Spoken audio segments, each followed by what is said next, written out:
नमस्कार, मैं हूं दानिश। आप देख रहे हैं टुडे न्यूज़ 24। भारत में टिकटॉक को बैन कर दिया गया है।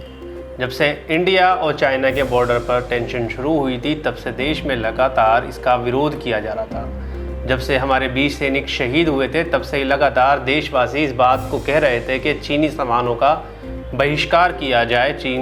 चीन को उसकी भाषा में जवाब दिया है। चीन से जो चीनी सामान इंडिया में बिक रहा है और जो चाइना ऐप लगभग हर फ़ोन में, या आज के समय में कहें कि भारत में चाइना कितनी बड़ी मार्केट हो चुकी है कि लगभग 90% भारतीय चाइना का फ़ोन इस्तेमाल कर रहे हैं और चाइनीज़ ऐप का इस्तेमाल कर रहे हैं। तो ऐसे में लगातार इस बात को कहा जा रहा था कि भारत से चाइनीज़ ऐप को डिलीट करवाया जाए, ब्लॉक किया जाए। तो कल सरकार की तरफ से ये एक ऐतिहासिक और एक बड़ा फैसला आया कि 59 यानी 59 चाइनीज़ ऐप को ब्लॉक कर दिया गया है, जिसमें से टिकटॉक भी शामिल थी। टिकटॉक सबसे ज़्यादा पॉपुलर ऐप है भारत में और नंबर 1 ऐप थी वीडियो मेकिंग के लिए, और बहुत बड़ा टैलेंट भारत का टिकटॉक से जुड़ा हुआ था। हालांकि टिकटॉक को बैन करने की मांग काफ़ी समय से लगातार हो रही थी, क्योंकि ये कहा जा रहा था कि टिकटॉक पर अश्लीलता फैल रही है और टिकटॉक पर देश विरोधी बातें भी हो रही हैं। तब भी इस मुद्दे को उठाया गया था कि टिकटॉक को भारत में बैन कर देना चाहिए।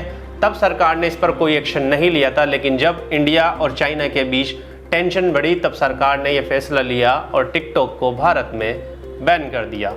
टिकटॉक बैन होने से चाइना को एक बहुत बड़ा नुकसान होगा। वो कैसे होगा? क्योंकि जब टिकटॉक पे वीडियो बनाते हैं तो उस पर ऐड आते हैं और ऐड का पैसा चाइनीज़ कंपनियों को मिलता है, जिससे वो पैसा कमाती हैं और अच्छा खासा मोटा या अच्छी बड़ी रकम चाइनीज़ कंपनियों को मिल जाती है। लेकिन ऐसा कहना कि सिर्फ टिकटॉक से चाइना को ही नुकसान होगा, ये गलत होगा। अब इससे भारत को क्या नुकसान होने वाला है? भारत को नुकसान ये होगा कि भारत में लगभग 20 करोड़ यूज़र्स टिकटॉक पर थे, जिसमें से बहुत से यूज़र ऐसे थे जो काफ़ी नाम कमा चुके थे और काफ़ी पैसा भी कमा रहे थे, क्योंकि और उनको बहुत बड़ा एक प्लेटफॉर्म मिला था कि छोटे छोटे गाँवों में टिकटॉक की खासियत ये थी कि जहाँ कोई भी नहीं पहुँच रहा था, वहाँ टिकटॉक पहुँचा हुआ था। एक छोटे से गांव में लेकर भी और बड़े बड़े शहरों तक भी लोग टिकटॉक का यूज़ कर रहे थे। बच्चे हो, बड़े हो या बुज़ुर्ग हो, हर कोई इस प्लेटफॉर्म से जुड़ा हुआ था और वो टिकटॉक को यूज़ कर रहा था या फिर उस पर उसका अकाउंट था।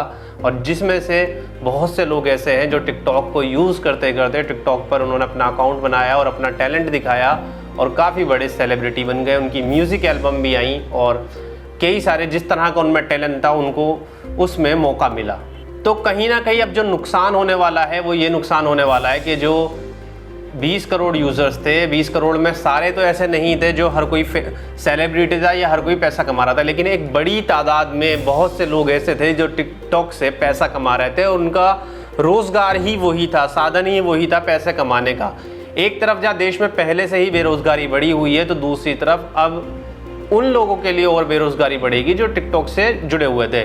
हम ये नहीं कह रहे कि भारत सरकार का फैसला गलत था, उन्हें नहीं करना चाहिए था। कहने का मतलब ये है कि शायद सरकार को कोई इसका अल्टरनेट ढूंढना चाहिए था और लोगों को बताना चाहिए था कि टिकटॉक से बेहतर ऐप इंडिया की ये ऐप है, आप इसको यूज़ करें। जो टिकटॉक पे यूज़र्स हैं वो आप टिकटॉक की जगह भारतीय ऐप को यूज़ करें, क्योंकि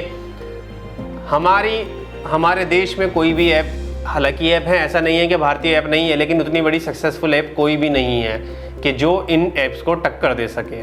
क्योंकि टिकटॉक सिर्फ भारत में नहीं, पूरे वर्ल्ड में फेमस है। टिकटॉक भारत के अलावा भी कई देशों में इसको यूज़ किया जाता है और अच्छे बड़े पैमाने पर यूज़ किया जाता है, जहाँ इसकी अच्छी खासी पकड़ है। तो अब जो सबसे बड़ी समस्या यही हो रही है कि जो लोग टैलेंटेड थे, जो एक्टर्स थे, उस पर एक्टिंग भी करते थे, जो सिंगर थे वो अपना सिंगिंग का टैलेंट दिखाते थे, डांसर्स थे तो डांसिंग का टैलेंट दिखाते थे।